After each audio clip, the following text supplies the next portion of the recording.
Assalamualaikum warahmatullahi wabarakatuh. Alhamdulillah rabbil alamin. Wa bihi nasta'inu ala umuri dunya waddin. Wassalatu wassalamu ala sayyidina wa habibina wa syafi'ina wa maulana Muhammadin wa ala alihi wa ashabihi ajma'in, amma ba'du. Qala Allah Ta'ala wa huwa asdaqul qailin, yarfa'illahu alladhina amanu minkum walladhina utul ilma darajat. Wa qala Rasulullah sallallahu alaihi wasallam, man salaka tariqan yaltamisu fihi ilman sahalallahu lahu tariqan ilal jannah. Shadaqallahul azim wa sadaqa Rasulullah sallallahu alaihi wasallam.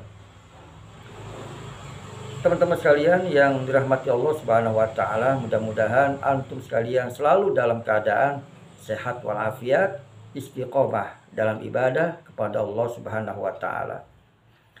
Pada kesempatan yang sangat baik ini, kita akan mencoba menjawab pertanyaan sahabat kita melalui Facebook tentang bagaimana hukumnya wanita yang dalam keadaan haid atau mens menyentuh dan membaca Al-Quran.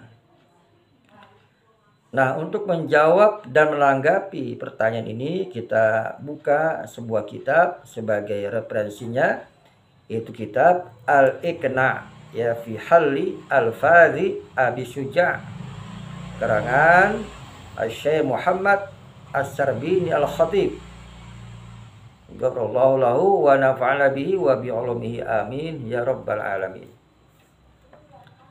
Disebutkan dalam kitab ini pada halaman 85 jilid pertama, Bismillahirrahmanirrahim. Wa yahrumu bil haidi, dan diharamkan kepada wanita yang dalam keadaan haid sama niyata asya, yaitu 8 perkara diharamkan bagi wanita yang dalam keadaan haid. Al-awalu, yang pertama apa? Yaitu as-sholah, menjalankan sholat, farduha wa nafluha, farduha wa nafluha, entah itu menjalankan sholat yang wajib ataupun yang sunnah, bahkan juga sholat jenazah, bahkan sujud syukur dan sujud tilawah. Ini pun diharamkan bagi wanita yang dalam keadaan haid. Kemudian yang kedua, wasani as-saumu, menjalankan puasa, farduhu wa nafluhu, baik itu puasa yang wajib ataupun yang sunnah.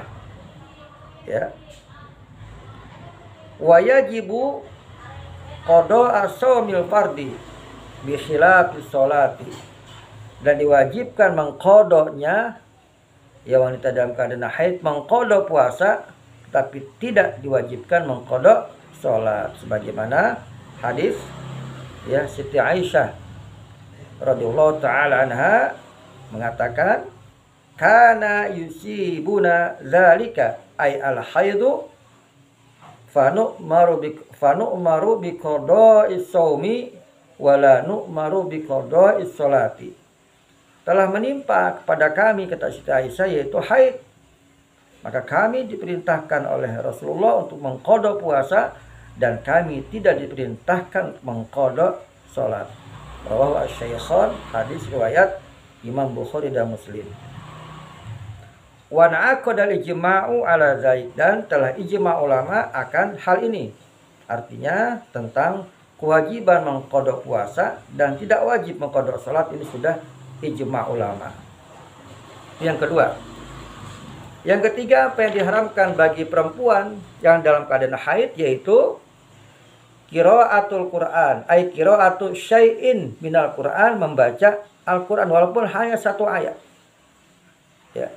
Bil lafzi au bil isyarah, bil lafzi au bil isyarati minal ahras, baik membacanya dengan melafadzkannya dengan lisannya ataupun dengan isyarat. Ya, minal akhros, bagi orang yang gagu atau yang bisu.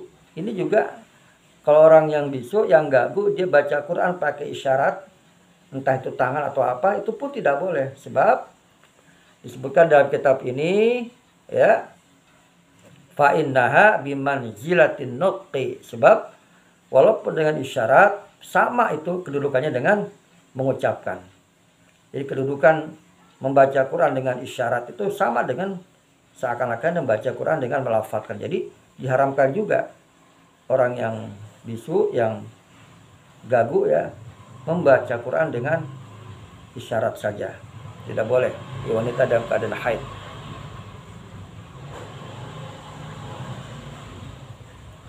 Walau ba'di ayatin, walaupun hanya sebagian ayat, lil ikhlali bi ta'zim. Ya, sebab ada hajat kita, ada dalam konteks kita mengagungkan, memuliakan Al-Quran, memuliakan ayat-ayat Quran.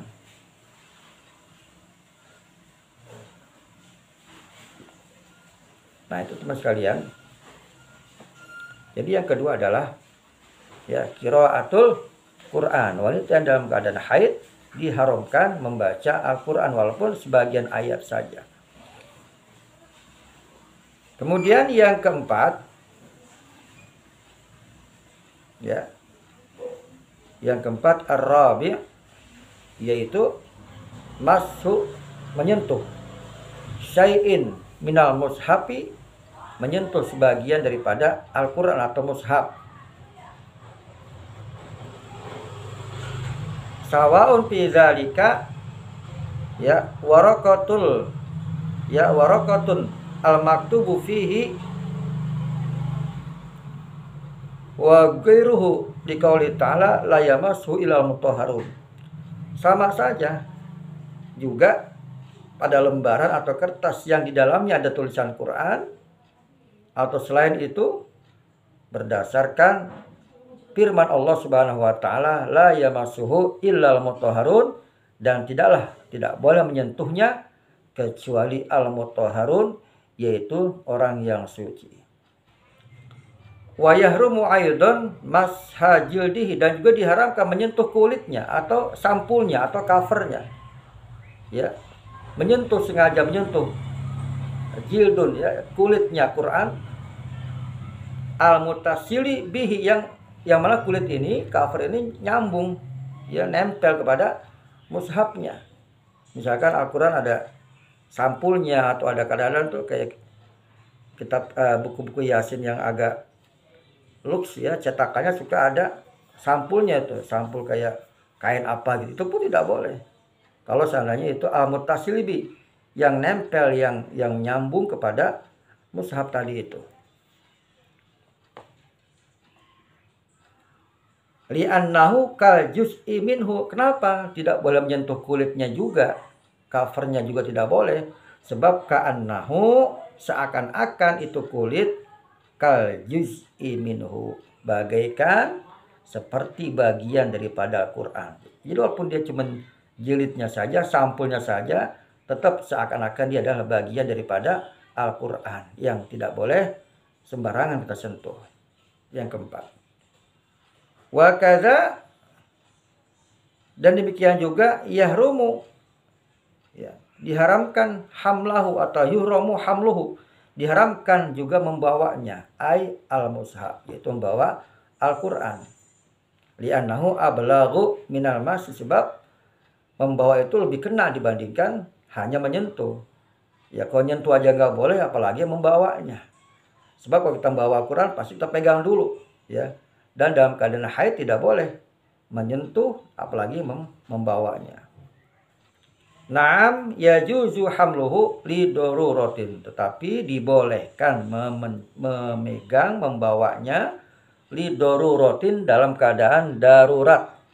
Apa contohnya? Ya, disebutkan dalam kitab ini, ka khaufin alaihi min gharakin, seperti kita ada takut kalau seandainya itu Quran misalkan akan jatuh ke tanah atau tenggelam, ya, ke dalam sungai atau apa gitu. Au hirkin, atau dia akan terbakar kalau kita tidak ambil. Au najasatin, atau akan terkena najis misalkan. Au wuqu'ihi fi yadi kafirin, atau ditakutkan Quran ini jatuh kepada orang kafir yang benci kepada Islam. Lanjutkan kembali. Jadi kalau dalam keadaan darurat, ditakutkan dia jatuh, tenggelam, terbakar, terkena najis dan sebagainya, itu diperbolehkan mengambil untuk menyelamatkan. Jadi wanita haid boleh dalam keadaan seperti itu menyelamatkan Quran, jangan sampai tenggelam atau jatuh. Ini adalah penjelasannya. Jadi tadi tuh yang keempat, menyentuh dan membawa Quran itu satu paket, ya, satu qadiyah, satu kalimat. Jadi diharamkan bagi wanita dalam keadaan haid, dalam keadaan menstruasi, menyentuh dan membawa mushaf, yaitu Al-Quran. Wal khamis, dan yang kelima, diharamkan bagi wanita yang dalam keadaan haid, yaitu apa? Dukhulul masjid, masuk ke dalam masjid, bimuksin, kemudian dia menetap di situ, ya, dalam keadaan haid dia masuk kemudian netap di situ, ada waktu buat dia kemudian duduk di dalam masjid. Au taraddudin, atau dia bolak-balik, ya, masuk masjid kemudian dia keluar lagi, ada apa gitu, ya. Liqaulihi ta'ala, sebagaimana Allah Subhanahu wa ta'ala mengatakan, la taqrabus sholata wa antum sukara hatta ta'lamu ma taqulun wala junuban illa abiris sabilin. Dukhulul masjid, ya, yang kelima, masuk masjid juga diharamkan bagi wanita yang dalam keadaan haid. Kemudian yang keenam, wasadisu at-tawafu, melakukan tawaf, farduhu wa wajibuhu wa nafluhu, ya, sawaun kana fi domni nusukin, ya, tawaf yang sunnah dan yang wajib juga diharamkan bagi wanita dalam keadaan haid. Sebagaimana dikauli sallallahu alaihi wasallam, at-tawafu bimanzilatis shalah. Tawaf itu kata Nabi sama manzilahnya, sama kedudukannya dengan sholat. Kalau sholat aja diharamkan bagi wanita dalam keadaan haid melaksanakan sholat, juga dengan tawaf, sebab tawaf sama kedudukannya dengan, ya, tawaf. Nah, yang ketujuh, wasabi', diharamkan bagi wanita yang dalam keadaan haid, yaitu al-wat'u, ya. Al-wat'u, apa itu al-wat'u? Yaitu al-jima', melakukan hubungan intim dengan suaminya sedangkan dia dalam keadaan haid, itu diharamkan. Walau ba'da inqita'ihi, walaupun sudah selesai haid, selesai men, tetap diharamkan, ya, untuk melakukan hubungan jima dengan suaminya, ya, qabla, sebelum, ya, wa qabla al-ghusli, dan sebelum mandi junub. Jadi wanita-wanita dalam keadaan haid kalau ingin melakukan hubungan dengan suaminya, maka diwajibkan mandi janabah dulu. Walaupun suami kita maksa, pengen, mungkin saking udah kebeletnya mau hubungan intim dengan istrinya, ya, begitu lihat istrinya sudah selesai haid dan dia belum mandi junub, diajakin, jangan sampai, itu diharamkan, ya, wanita dalam keadaan haid sebelum dia mandi janabah, ya, walaupun sudah selesai haidnya, tapi kalau dia belum mandi junub, maka diharamkan melakukan hubungan jima.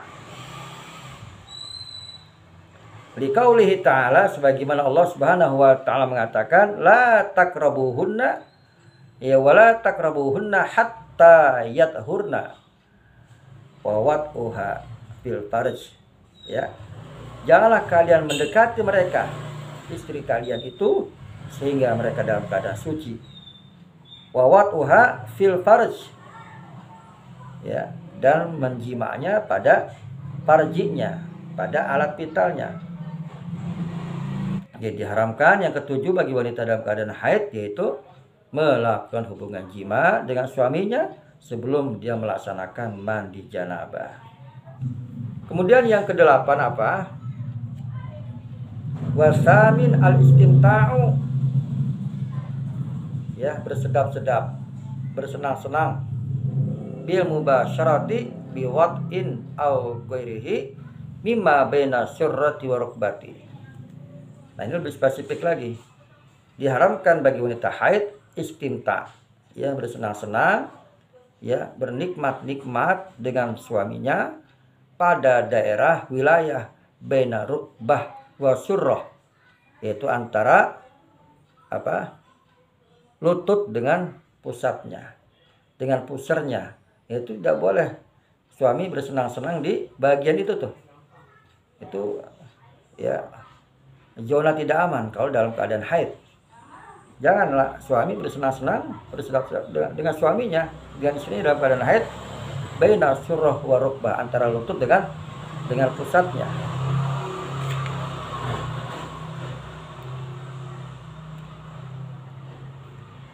Walau bila syahwatin, walaupun nggak ada syahwat, cuman main-main doang gitu ya, canda-canda, baina surah, bagian tadi itu bagian lutut dan pusat, walaupun tanpa syahwat tetap tidak boleh. Ya awalnya nggak pakai syahwat, tapi lama-lama bisa mengundang syahwat. Itu ditakutkan. Liqaulihi ta'ala fa'tazilun nisaa fil mahid. Sebagaimana Allah Subhanahu wa ta'ala firmankan, janganlah ya kalian fa'tazilu, i'tizal, maka jauhilah, jaga jarak dulu ya dengan wanita yang dalam keadaan haid. Ya enggak lama, paling seminggu lah ya umumnya ya, ada yang 2 minggu. Itu ditahan dulu lah. Nah, teman-teman sekalian, itulah 8 hal, 8 perkara yang diharamkan bagi wanita yang dalam keadaan haid.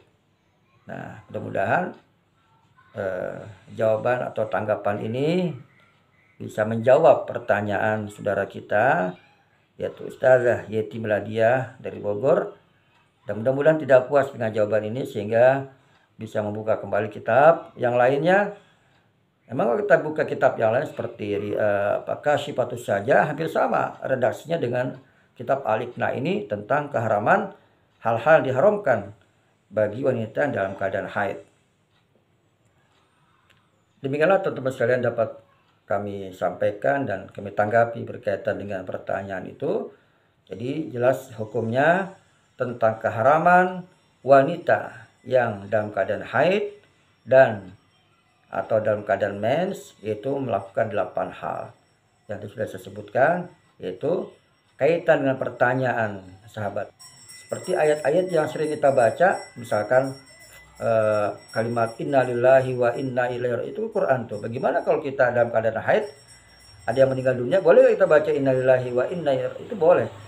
Jadi ada ayat-ayat yang memang biasa dibaca sebagai ayat-ayat wirid, nah itu boleh, diperbolehkan.